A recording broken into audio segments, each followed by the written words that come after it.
Assalamualaikum warahmatullahi wabarakatuh. Di sini kami akan mempresentasikan video kreatif kami mata kuliah hak atas kekayaan intelektual desain USB 3.0 keluar Intel yang dianggap pesaingnya AMD dan Nvidia yang akan melakukan monopoli.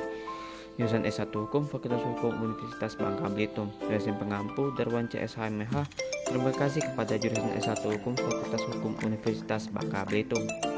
Perkenalkan, kami dari kelompok 7 beratasnamakan Raihan sebagai ketua kelompok, Syafiq sebagai anggota, Ramadona sebagai anggota, dan Natalia sebagai anggota. Apakah desain tata letak sirkuit terpadu DTLST itu? Desain tata letak sirkuit terpadu adalah kreasi berupa rancangan peletakan 3 dimensi dari berbagai elemen. Sekurang-kurangnya, satu dari elemen tersebut adalah elemen aktif serta sebagai atau semua interkoneksi dalam suatu sirkuit terpadu, dan peletakan 3 dimensi tersebut dimaksud untuk persiapan pembuatan sirkuit terpadu. Apakah sirkuit terpadu itu? Sirkuit terpadu adalah suatu produk dalam bentuk jadi atau setengah jadi yang di dalamnya terdapat berbagai elemen dan sekurang-kurangnya satu dari elemen tersebut adalah elemen aktif, yang sebagian atau seluruhnya saling berkaitan serta dibentuk secara terpadu di dalam bahan semikonduktor untuk menghasilkan fungsi elektronik. DTST bagaimanakah yang dapat didaftarkan?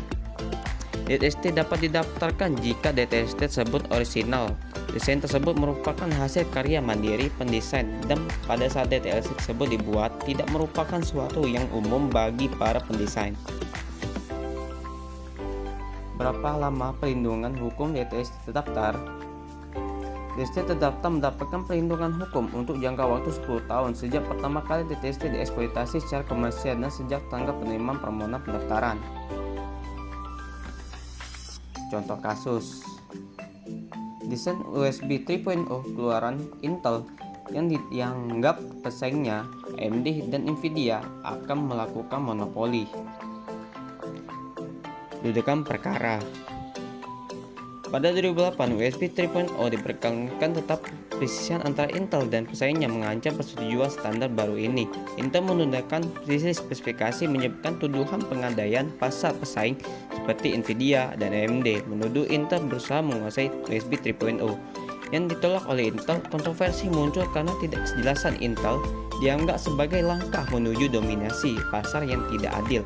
Spekulasi tentang niat Intel memicu kekhawatiran pesaingnya termasuk AMD, Nvidia, Asus, dan VEC Technologies tentang potensi monopolinya. Pendapat hukum: 1. Pasal 4 ayat 1.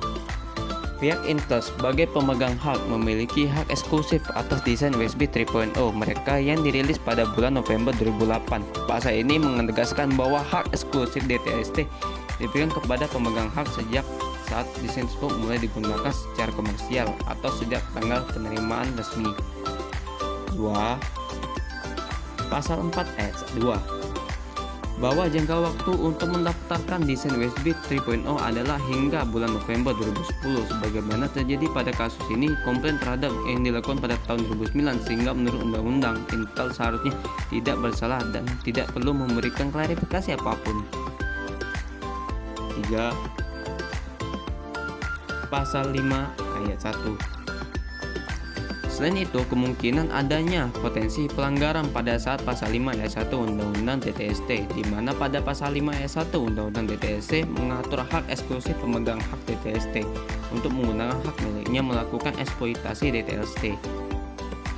Kesimpulan: berdasarkan analisis hukum tersebut, komplain yang diajukan oleh Nvidia, AMD, dan Asus pada Intel tidak tepat, karena pada dasarnya Intel tidak melanggar batas waktu pendaftaran yang ditetapkan oleh undang-undang, yaitu proses pengumuman mengenai status pendaftaran desain tata letak sirkuit terpadu DTST akan dilakukan Direktorat Jenderal Hak Kekayaan Intelektual (HKI) sebagai lembaga pelaksana di bawah Kementerian Hukum dan Asasi Manusia Indonesia yang bertanggung jawab merumuskan dan melaksanakan kebijakan standarisasi teknik di bidang kekayaan intelektual, termasuk di tugas mereka adalah pengumuman resmi mengenai status DTST yang dimodifikasikan dalam resmi DTST. Solusi hukum: solusi AMD, Nvidia, dan Asus dapat mengajukan gugatan perdata terhadap Intel jika mereka merasakan dirugikan oleh tindakan Intel. Gugatan ini dapat diajukan ke pengadilan. Selain itu, UU Nomor 32 Tahun 2010 Tahun 2000 tentang DST, pihak-pihak yang terlibat dalam kasus ini juga perlu mempertimbangkan prinsip-prinsip hukum lainnya seperti prinsip persaingan usaha yang sehat dan prinsip keadilan. Terima kasih telah menonton.